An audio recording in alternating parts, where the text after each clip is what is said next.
हम जानते हैं कि व्यवस्थापिका का काम क्या है, कानूनों का निर्माण करना, कानूनों को बनाना।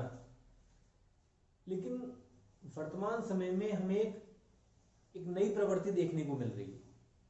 वो प्रवृत्ति क्या है?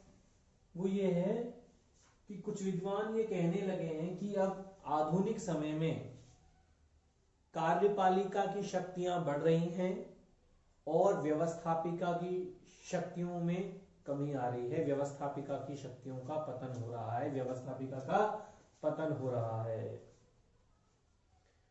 तो आज हम इसी बात पर चर्चा करने वाले हैं, व्यवस्थापिका के पतन, व्यवस्थापिका का पतन,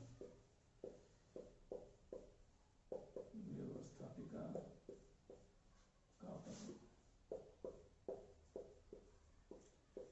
एक्चुअली लॉर्ड ब्राइस राजनीति विज्ञान के महत्वपूर्ण, वो बहुत बड़े विद्वान रहे हैं। उन्होंने पुस्तक लिखी थी modern democracies, modern democracy, modern democracy, आधुनिक लोकतंत्र। इस पुस्तक में, पुस्तक किसकी? लॉर्ड ब्राइस की, लॉर्ड ब्राइस की। इस पुस्तक में वो इस शब्द की चर्चा करते हैं, वो शब्द देते हैं, डिक्लाइन ऑफ लेजिस्लेचर, व्यवस्थापिका का पतन, व्यवस्थापिका का पतन, डिक्लाइन, डिक्लाइन ऑफ लेजिस्लेचर, व्यवस्थापिका का पतन। इसमें वो कहते हैं कि अब व्यवस्थापिका की शक्तियों में कमी आ रही है और कार्यपालिका की शक्तियों में बढ़ोतरी हो रही है। अब वर्तमान में व्यवहार में जो कानूनों का जो निर्माण है वो व्यवस्थापिका के द्वारा न किया जाकर कार्यपालिका के द्वारा किया जा रहा है। व्यवस्थापिका ने अपने कानून निर्माण की जो शक्ति है वो कार्यपालिका को दे दी है। प्रदत्त व्यवस्थापन, व्यवस्थापिका के द्वारा अपने कानून निर्माण की शक्ति कार्यपालिका को दे देना। तो वर्तमान समय में जो कार्यपालिका की शक्तियों में बढ़ोतरी हो रही है और किसकी, व्यवस्थापिका की शक्तियों में कमी हो रही है।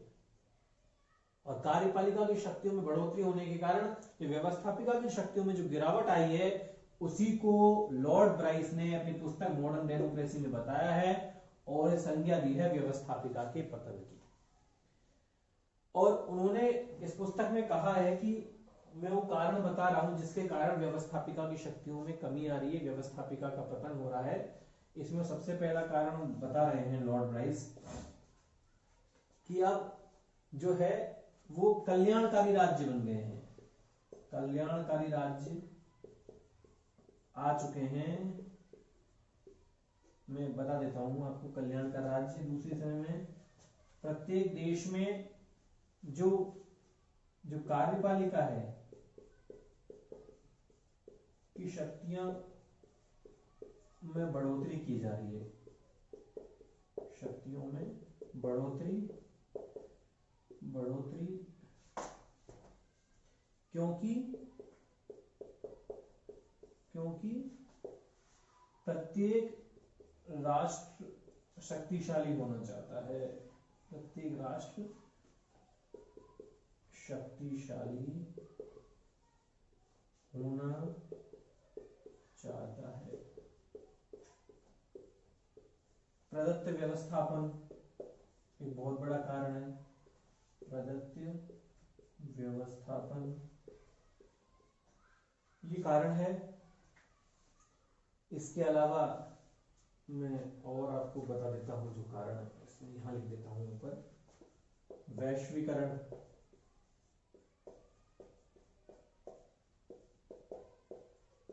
जनसंचार के साधन, जनसंचार के साधनों का विकास, गठबंधन सरकार,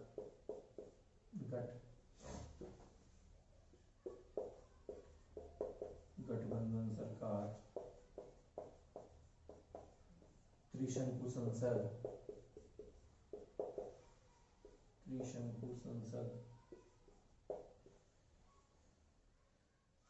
इसके अलावा गैर सरकारी संगठन का उदय,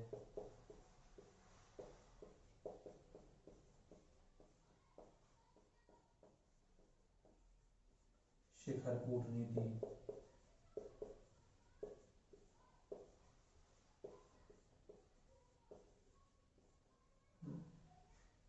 ये कई सारी कारण है। इसमें कुछ कारण तो लॉर्ड ब्राइस ने बताए, ये वाले कल्याणकार राज्य वाला, कार्यपालिका की शक्तियों में बढ़ोतरी, प्रत्येक राष्ट्र शक्तिशाली होना, प्रदत्त व्यवस्थापन। कुछ अलग कारण है जो कई अन्य विद्वानों ने बताए हैं। हम इसमें एक एक करके हम डिस्कस कर लेते हैं, चर्चा कर लेते हैं। तो क्यों व्यवस्थापिका की शक्तियों में कमी हो रही है, क्यों कार्यपालिका की शक्तियों में बढ़ोतरी हो रही है? तो सबसे पहली बात तो ये है कि अब वर्तमान में कल्याणकारी राज्य का कॉन्सेप्ट आ गया है। लोगों की आवश्यकताएं बहुत बढ़ गई हैं। अब लोग राज्य से बहुत ज्यादा उम्मीद लगाने लगे हैं कि राज्य उनकी जो आवश्यकताओं की पूर्ति बहुत बेहतर तरीके से कर पाएगा, उनको जो संसाधन चाहिए वो राज्य देगा। और कल्याणकारी राज्य होने की वजह से लोगों के हितों के अनुरूप कई कानूनों को निर्माण करना और लागू करना सरकार की बाध्यता हो गई है, सरकार की मजबूरी हो गई है। अब चूंकि व्यवस्थापिका के पास समय नहीं है, संसद के पास समय ज्यादा नहीं है,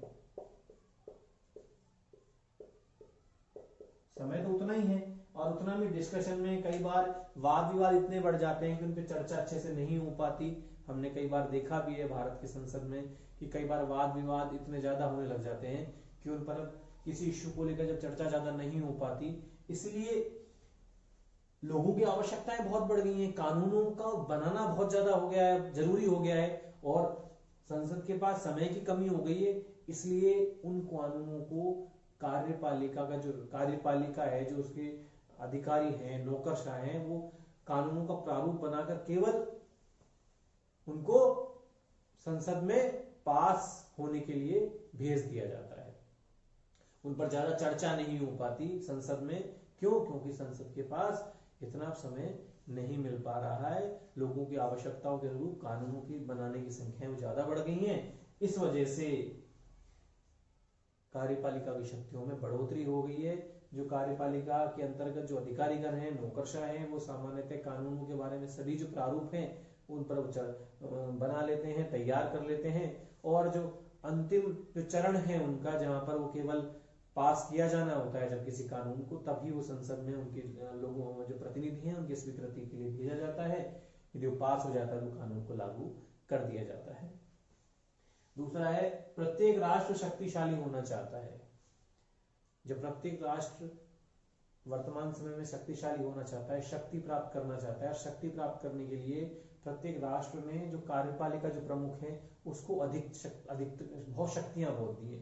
प्रत्येक राष्ट्र अन्य देशों के साथ समझौते कर रहा है, संधियां कर रहा है। इसके लिए जो शक्तियां हैं वो उसको प्रदान की गई है। इसलिए समय के साथ जो कार्यपालिका की शक्तियों में बढ़ोतरी होती जा रही है। प्रदत्त व्यवस्थापन, इसका मतलब व्यवस्थापिका के पास अब समय की कमी है, लोगों की आवश्यकताएं बढ़ गई हैं, कानून ज्यादा बनने लगे हैं, और संसद के पास समय न होने के कारण संसद ने जो कानून निर्माण की जो शक्ति है वो व्यवहार में कार्यपालिका को दे दी है।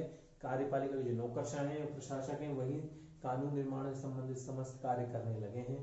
तो ये जो शक्ति है प्रदत्त व्यवस्थापन, इसके द्वारा भी कार्यपालिका की शक्तियों में बढ़ोतरी हुई है। वैश्वीकरण आ चुका है, वैश्वीकरण का दौर चल रहा है, पूरा विश्व एक गांव की भांति हो गया है, जनसंचार के साधनों का विकास हो गया है, बहुत त्वरित निर्णय लेने की आवश्यकता है किसी भी मसले पर। हम किसी भी वैश्विक जगत में होने वाली किसी भी क्रांति से, किसी भी फैसले से हम अछूते नहीं रह सकते। उन फैसलों के अनुरूप हमें बहुत त्वरित निर्णय लेने की जरूरत है, और त्वरित निर्णय कार्यपालिका प्रमुख के द्वारा ही लिए जाते हैं। और इस कारण वैश्वीकरण और जनसंचार के साधनों के विकास के कारण भी कार्यपालिका की शक्तियों में बढ़ोतरी हो रही है। जनसंचार के साधनों के कारण जो कार्यपालिका जो है, जो अब तक कुछ समय पूर्व तक जो जनता से दूरी रखती थी, अब जनसंचार के साधनों के विकास, कार्यपालिका और जनता आमने सामने वाद विचार विमर्श करने लगे हैं।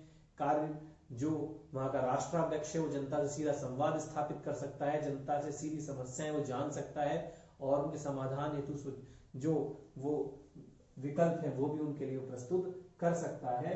इसलिए जनसंचार के साधनों के कारण भी कार्यपालिका और जो आम जनता है, आम लोग हैं, उनके मध्य नजदीकियां बढ़ गई हैं। वर्तमान में गठबंधन सरकार हम बात करें तो कई, भारत की बात करें तो गठबंधन सरकारें बनने लगी हैं और गठबंधन सरकार में क्योंकि गठबंधन सरकार है इसलिए संसद के पास बहुत ज्यादा उस समय ऐसी स्थिति पैदा हो जाती है कि जो कार्यपालिका जो प्रमुख की शक्तियां हैं वो ज्यादा बढ़ जाती हैं, कार्यपालिका प्रमुख के पास शक्तियों का केंद्रीकरण हो जाता है। तो इस प्रकार जो गठबंधन सरकार जो त्रिशंकु संसद का जो कॉन्सेप्ट है उसने भी कार्यपालिका की शक्तियों में बढ़ोतरी की है। त्रिशंकु जो संसद की स्थिति वह स्थिति है जब किस संसद में किसी भी दल को बहुमत प्राप्त नहीं होता और बहुमत प्राप्त न होने की स्थिति में जो कार्यपालिका की शक्तियों में बढ़ोतरी हो जाती है, क्योंकि कार्यपालिका जो औपचारिक अध्यक्ष है वो उस दल को ही बहुमत सिद्ध करने के लिए बुला सकता है जहां वो खुद को ये प्रतीत हो कि अमुक दल बहुमत सिद्ध कर देगा। तो इस प्रकार त्रिशंकु संसद या गठबंधन सरकार की स्थिति में कार्यपालिका शक्ति जो प्रमुख की शक्तियां हैं बढ़ जाती हैं। इसके अलावा वर्तमान में जो गैर सरकारी संगठन की भूमिका महत्वपूर्ण हो गई है। गैर सरकारी संगठनों के उदय होने के कारण इनका सरकार के ऊपर काफी दबाव होता है कि निर्णयों को लागू किया जाए जो उनके अनुकूल हैं। ये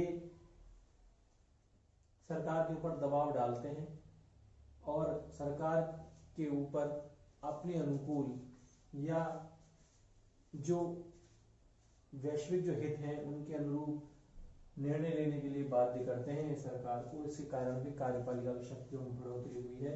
शिखर कूटनीति के कारण जो कार्यपालिका के जो प्रमुख हैं उनके द्वारा ही अब विभिन्न वैश्विक सम्मेलनों में भाग लिया जाता है और उनके द्वारा निर्णय लिए जाते हैं। इसलिए जो जनता के सामने जो चेहरा है वो कार्यपालिका प्रमुख का होता है और इस प्रकार ये कारण होने के कारण कहीं न कहीं कार्यपालिका की शक्तियों में बढ़ोतरी हो रही है और व्यवस्थापिका की जो शक्तियों में गिरावट आ रही है।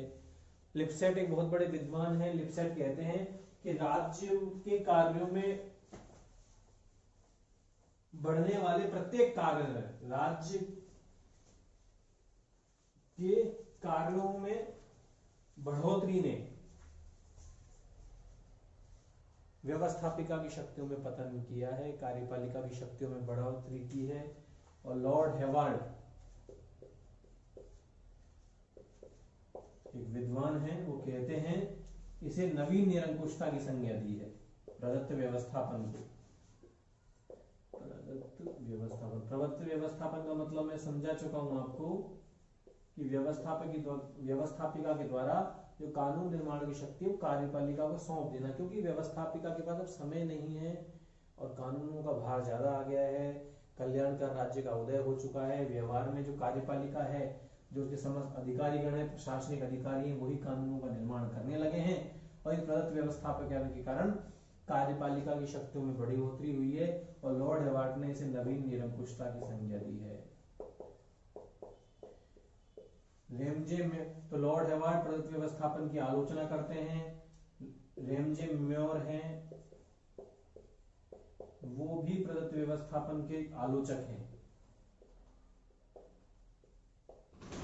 तो इस प्रकार कहीं न कहीं वर्तमान में कार्यपालिका की शक्तियों में बढ़ोतरी हो रही है, जो व्यवस्थापिका की शक्तियों में गिरावट हो रही है।